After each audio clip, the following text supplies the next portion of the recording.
So black people, in my opinion, go through three types of decades just overall. So we have the growth decade, which is that material, cultural, political advancement despite the obstacles. Then we have suppression decades, which are like systemic oppression, systemic repression, economic harm, and strategic containment. And then we have transition decades, which is like a complex mix of the two, but for motion with backlash or fracture. So we're just gonna knock it down, and we're just gonna start at 1940, and we're just gonna knock it down. So 1940 is a transition decade. So we see massive black participation in war. We see a push for civil rights. We see great migration still underway. New northern black communities are forming. GI Bill largely excludes black veterans, right? Transition. You see what I mean? That giving pushback, and housing segregation expands post-war. So two pluses, two minuses, transition. Momentum is building, but power structures are preparing to contain it. Then we have 1950s, which is the civil rights rumbling, right? So this is a suppression decade. We see, Brown versus Board of Education, cool. Massive white resistance to integration. Lynching, racial terrorism, state inaction still rampant, economic exclusion via redlining, and labor discrimination. So it's a slow burn of resistance met with coordinated suppression. Then we get to the 1960s, which is the civil rights explosion, right, and black power. So we get to see the civil rights movement. We get to see the Voting Rights Act, right, 1964, 1965. We get to see the rise of Malcolm X, MLK, SNCC, the Black Panthers, that kind of thing. And we get the cultural explosion in music and speech and visibility that all came with that. But also what came with that was government surveillance from COIN and targeted assassinations. So it was one of the most powerful decades, right, for a black person, right, and for the black political sphere and cultural assertion. But it was violently interrupted. So then we get to the 70s, right? In the 70s, we see another transition decade happen, and we see re-entrenchment and internal revolution. So we get black mayors, politicians, they're rising in cities. We see cultural black pride movements like Afrocentrism, soul music, spoken word, and then economic crises hit urban black America the hardest. And we see police surveillance and state infiltration intensifying. So if you're getting it right, culture elevates, but resources dry up. And black power fractures under that pressure, right? And then we get Reaganomics, which is the 80s, which is the Reaganomics and criminalization era. It's a suppression decade, right? We get to see the war on drugs, mass incarceration begins. Reagan slashes the social programs to stabilize urban black communities. Hip hop rises from the ashes, though. Starts building national identity. And some of black entrepreneurs and TV media begin to gain prominence. The state repression overwhelms, though, but cultural resistance is still simmering in the back. Then we get to the 90s. Now, the 90s is one of those ones that I find misquoted because it's a transition decade, in my opinion. We get black music that dominates the globe, right? Hip-hop, R&B, etc. Then we get Spike Lee, John Singleton, right?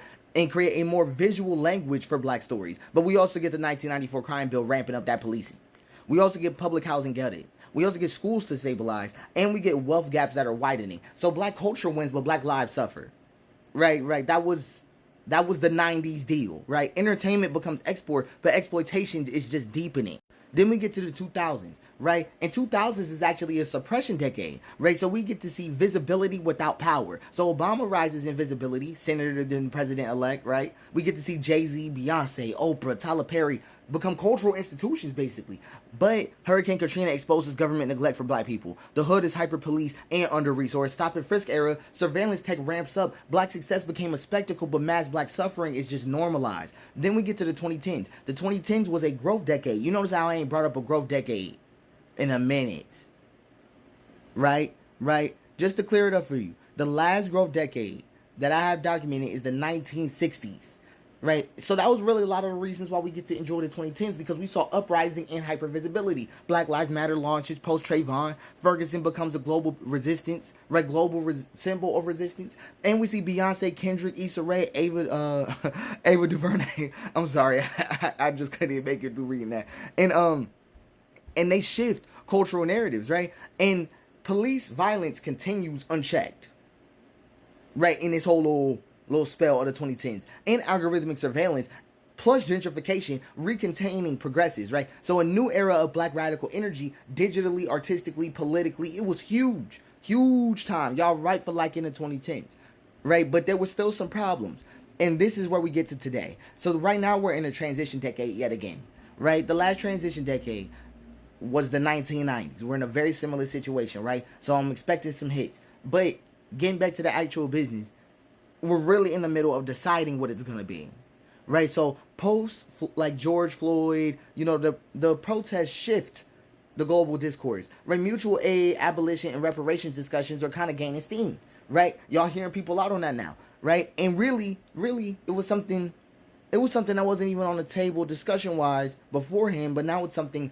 that that the public zeitgeist is definitely gripping to a little more. But we also see state surveillance of activists expanding. We see major backlash, right? Anti-CRT, anti-DEI, mass book bans. Those are all beelining at us, right? And BLM organization fractured by attacks and internal issues. So the battle for the future is underway, right? Nothing's really decided, and the old system is reacting really hard. But I wanted to depict it like this because Black culture is kind of in this, I wouldn't say revolving door, but it's a cycle we need to take note of because there's opportunities for certain things at certain times, right? Like, we have to play into that.